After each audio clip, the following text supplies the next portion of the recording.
Lebetkin, the Rabbi from another planet. Please like, share, and subscribe, and ring that little bell. Ring the little bell so you're notified when new videos drop. And this is a review for Big Finish's Space 1999, Volume 2, even though it's the third one they released, and boy, did they drop the ball on that one. Volume 2, Earthbound.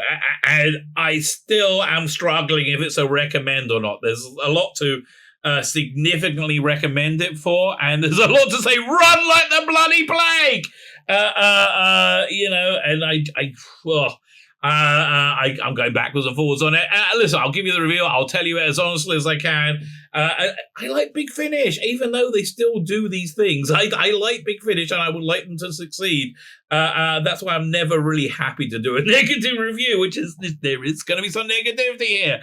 Before we get into it, can you hit the like button? That would be fan-frickin-tastic, fan-dabby double-dozy. Can you hit the like button? Can you hit the share button? Can you hit that subscribe button? That would be great. Oh, man. Do I like subscribers? Yes, I do. Why do I like them? I don't know. Vanity, I guess. Vanity. That's why the reason I like most things. I get vanity. Like, share, subscribe, comment. Let me know what you think. I'm intrigued to know what you think of this one. Like, share, subscribe, comment. Sign up to my Substack. It's an email list. I'll let you know of all my content. I put out comic books on there, my stuff, vintage stuff. And there's a paid one as well. Yeah, look, you get a little bit more for the paid one, but basically I'm just asking for you to throw me a couple of bucks because you like me. Okay, that's really it. Okay, I can't. There's all these different ways you can do pitches to try and sell something. No, I think I'm just going to tell you the truth. Just send me if you want to support me. Go ahead and support me. I will not stop you, baby. I will not. Although we do have good content on there. Fine. Let's get into this review. Firstly, good cover, right? Very Space 1990. So, okay, the strengths always remain the strength. They always feels very much like Space 1999.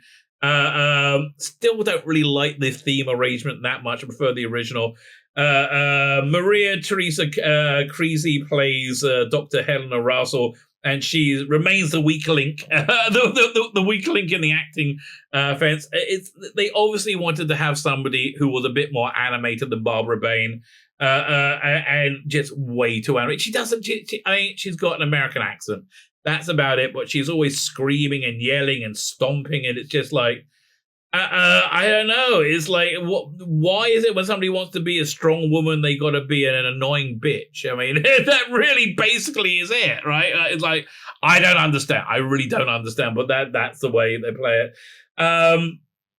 So Earthbound in this one recreates the in a very interesting way. Again, there's a lot of good about this. But it recreates the classic episode Earthbound. So you had Commissioner Simmons gets trapped on space on Moonbase Alpha when it gets blasted into space.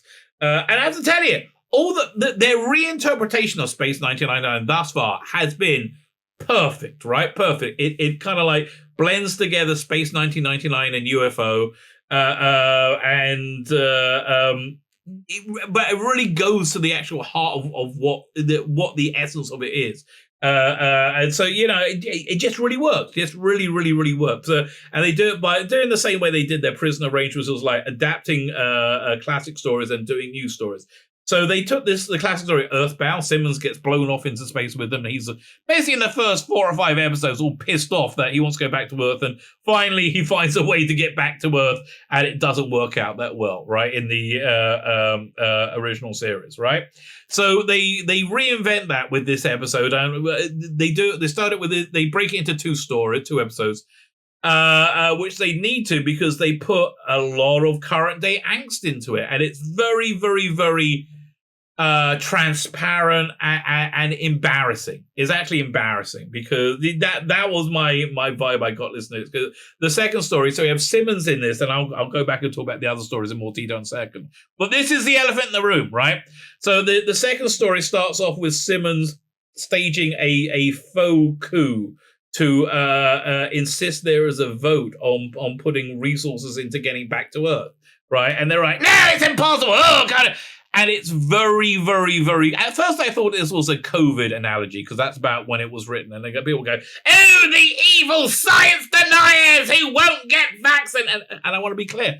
I've got I'm triple vaccinated. I guess I'll get a fourth one if my wife tells me to. I'm not. Listen, I can't really say, oh no, I can't put drugs in my body. I've always been quite up for that, quite frankly. It's like so it seems a bit hypocritical for me to like draw a line now. But I don't want to put experimental drugs in my body. Normally, I'm like, yes, I very much want to put experimental drugs in my body, and that's really been a position I carried through most of my life. So I'm not going. But it was, this vilification of people who didn't want to be vaccinated for whatever reason, right? So it's partly that, it's partly Brexit, but it's partly Trump, and it's very, very, very clear. So this would have been not as embarrassing. It would have just been like cringy, but not embarrassing, had we not been living in March 2022, which is when I'm recording. It's March 2nd, 2022. When so many of the vehement positions that Nick Briggs and crew are screaming about here have been shown to be complete nonsense. I'm sorry, lockdowns didn't do anything, and they scream lockdowns did it. There is natural immunity. Ivermectin is effective.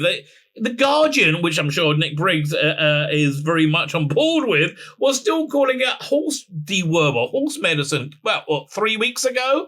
And right up until the point the science changed. The science apparently changed when the national mood changed across the bloody world, and we everybody said, enough already, just enough already. And yes, so many things have been shown not to be the case. Now, if you want to say it's a Brexit analogy, again, Britain isn't in flames. I remember the screaming of what people said was going to happen if Brexit happened, right? And that didn't go down. That didn't go down at all. And there's more analogy. And then Trump. I mean, again, we're living it's been over a year. We're in the Biden world, and it's not gone very well. We are actually closer to nuclear war right now than we've ever been in my fucking life. I think since the Cuban Missile Crisis. And why? Because they were wrong about everything. So so to be very to make this such a central, to make being wrong about so many things such a central feature, such a thin analogy makes it a big problem, right? Makes it a big. Again, it's not cringy.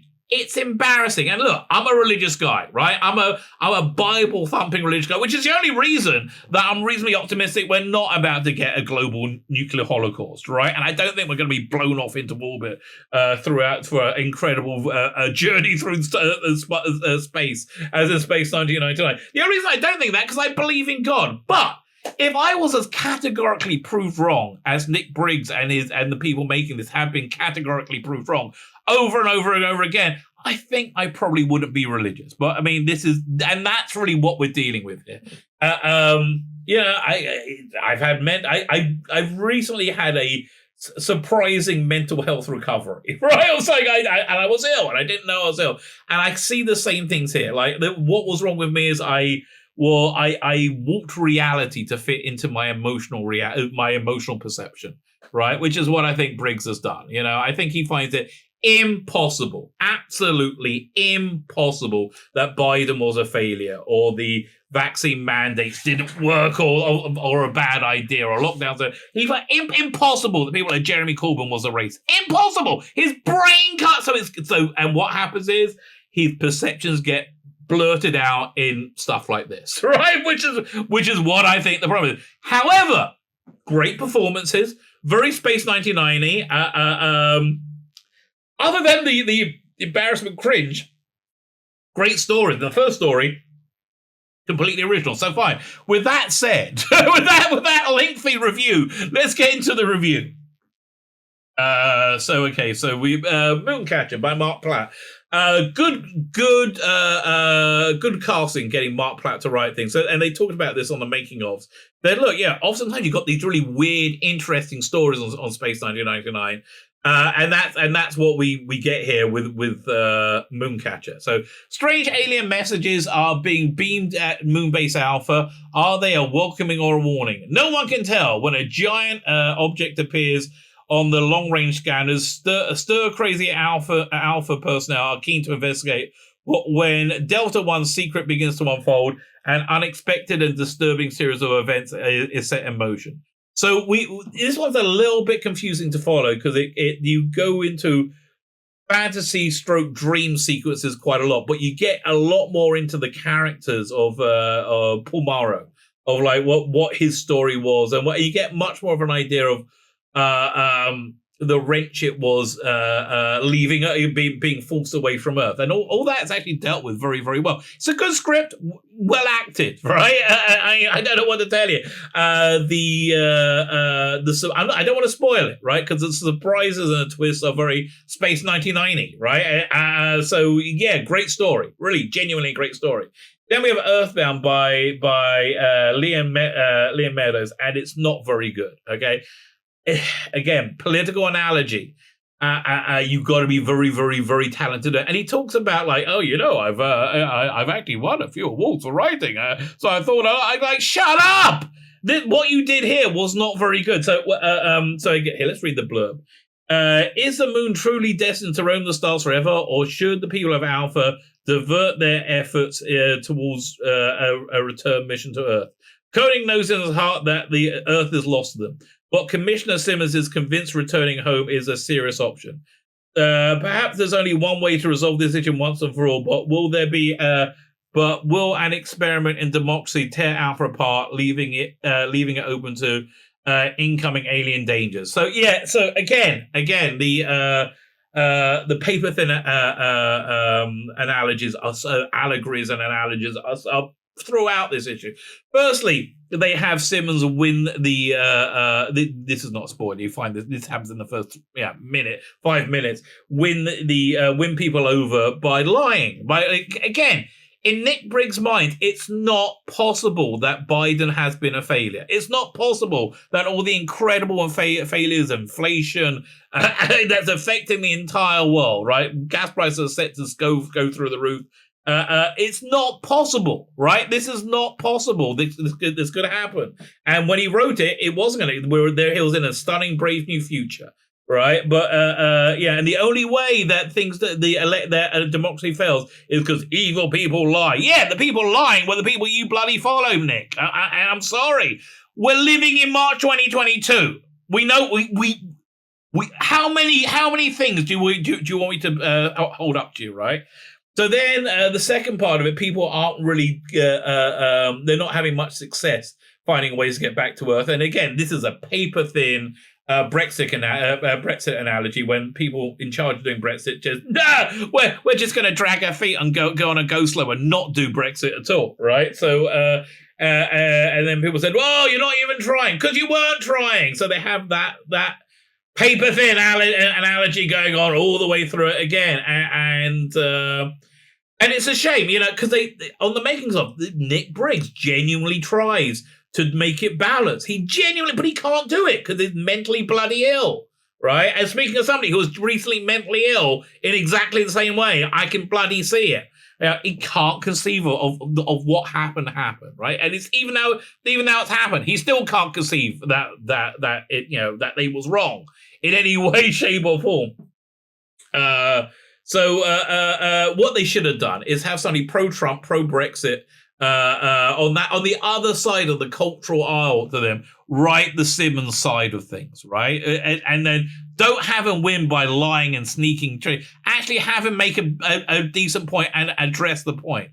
But again, there can't have been any good points about Brexit because it can't have worked. It's going to result in disaster. That's the only way you can see it. And that's why anything negative gets blown up beyond all proportion that comes to Brexit. Anything positive gets completely ignored. It's not malicious. It's mental illness, right? And that's, I think, the only way to really describe it. And Liam Meadows, I'm sorry, mate. I'm sorry. You just weren't good enough to pull this off. Then we got Journey's End by Nick Briggs, which is a pretty darn good episode. So now you get like the the second 3/4 of the Earthbound episode, and they do something interesting and different with it because that's what they do, and that's what Nick Briggs does, right? So the Caldosians have arrived. So yeah, these aliens arrive. Can their advanced technology offer a solution to Project Earthbound mission? Their leader Xantor makes an emotional connection, but will this lead to heartbreak or death? So yeah, so this is a real genuine departure from the Earthbound the Earthbound episode, and goes in a different direction and adds in new elements. Mainly that the Christopher Lee played Xantor. Was it Xantor? Isn't it? Yeah, Xantor in the original TV version. And there's this profound emotional bond between him and Helena Russell because they scan each other. He mentally scans them at the beginning. Which throws the coy will they won't they romance between Koenig and Russell out the window, and they deal with it head on. Why? Because Nick Briggs is a good writer. He's a good writer, much like Ross Lee Davidson when he did Years and Years. Good writer, literally dealing with mental illness. I just hope this mental illness on the day will eventually end, right? You would have thought it would end when they have been categorically proved wrong in every way, shape, and form. Not yet, however, not yet. But again, so is this a recommend? Is it not a recommend? It's an interesting historical object, right? That has just become much more interesting with the turning of time. Again, because everything that they are really banging on about has been shown to be absolutely wrong. And you see their absolute hatred of democracy when it doesn't go that way. Go the way they want. And, no, you're denying the science. Really, Nick? Really? The science seems to have been not what you very, very much believed it to be. So is it a recommend? Is it not a recommend? It's up to you. It's up to you. Am I glad I got this one? I kind of am, and I think I might even buy the next one. Right? I think I might even buy the next one because the first two have been very, very good, and this was a wobble. Maybe they'll be able to pull out unless there's some really obvious warning signs going all the way through it. I think I'm probably still buying the next one, but I don't know if I can recommend it to you. It's up to you. What is your tolerance for this sort of thing? Honestly, why did they not just put a woke sticker on the front? If they're so convinced that this is populist and it won't piss anybody off, why don't they just make it, oh no, we lean very heavily into a Brexit analogy, a COVID analogy into this, right? Why don't they just say it up front and openly? Because they know half the people won't buy it, right? And if you're not prepared to be upfront and open about it because you know what the results will be, they maybe wind it in a bit, right? Maybe wind it in a bit. And I think we're living in a time of flux. Okay, that's how I would describe it. I think we're living in a time of flux, and hopefully that flux will eventually, not talk too flux. Hopefully that flux will flux back into normality and reality as things move forward. Who knows or dares to dream? My name is Tzvi Lebetkin, the Rabbi from another planet. Please like, share, and subscribe, and ring the little bell. Ring the little bell so you're notified when new videos drop.